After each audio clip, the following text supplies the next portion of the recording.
the sacking of Burnley manager Sean Dyche. Now, I've got a couple of opinions on this in a couple of contexts, but to put it bluntly, it was an absolutely boneheaded decision. It was a joke, but most Burnley fans would agree. Now, I'm not necessarily they agree or they disagree in terms of the sacking itself, because Burnley have underperformed this year. Sean Dyche has been there for 10 years. I know change is needed at some stages, right? But you would have, I think most Burnley fans would agree with that sentiment, that if you had to get rid of him, fine, fair enough.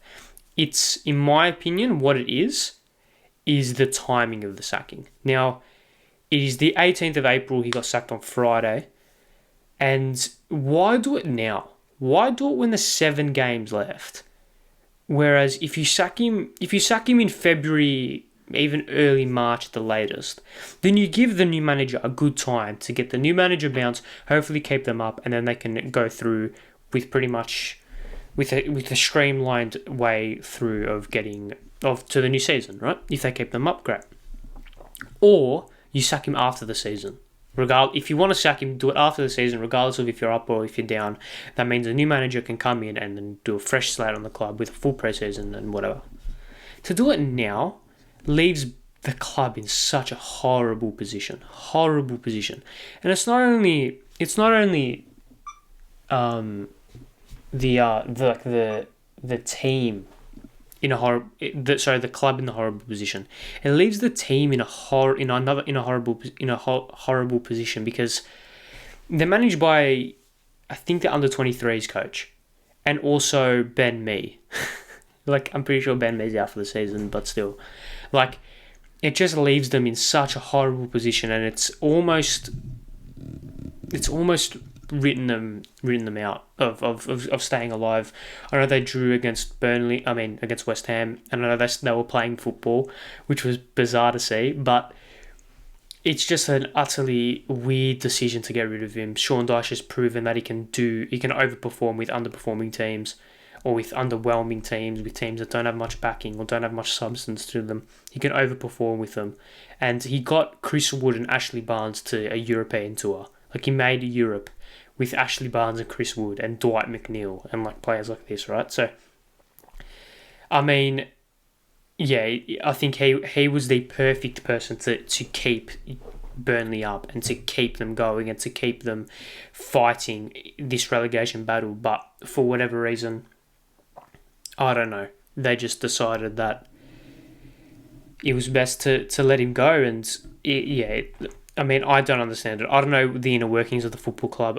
Did something happen behind closed doors? Probably, because there's been utter silence from Dyche. I'm pretty sure Burnley haven't really spoken about it, except for their release, which was pretty half-assed, if you asked me.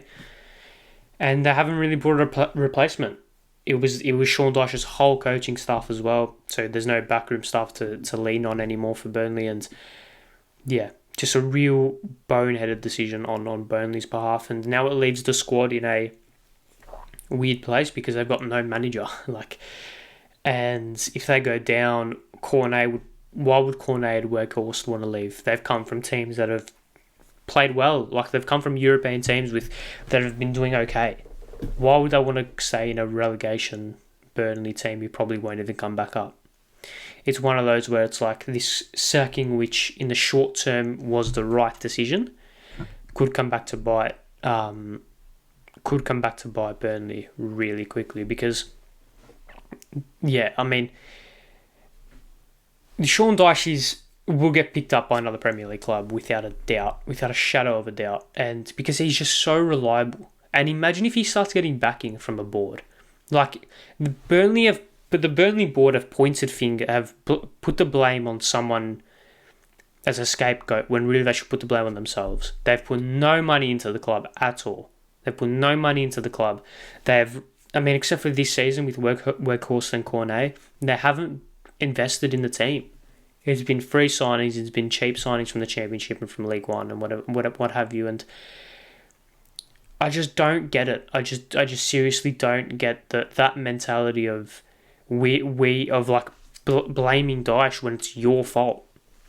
And they've left Burnley as a club in a horrible position. I feel sorry for their fans because they don't deserve that. And I think it's going to be just karma when they eventually go down.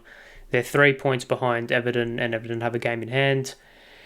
Should Everton win that game in hand, there's going to be 6 points with about 6 games to go, 5 games to go. It's tough. It could happen, and this could come back to bite me.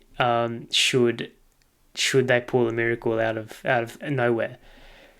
But yeah, I think Burnley are down. I think Sean Dyche will get a job at another Premier League team, and I think Burnley have shot themselves in the foot by just doing something that they didn't need to do.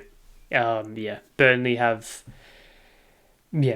completely shot themselves in the foot with this decision. I think Sean Dyche was the perfect man to keep them up, and the fact that they've gotten rid of him and his whole coaching staff has left that club in a terrible place, absolutely terrible place.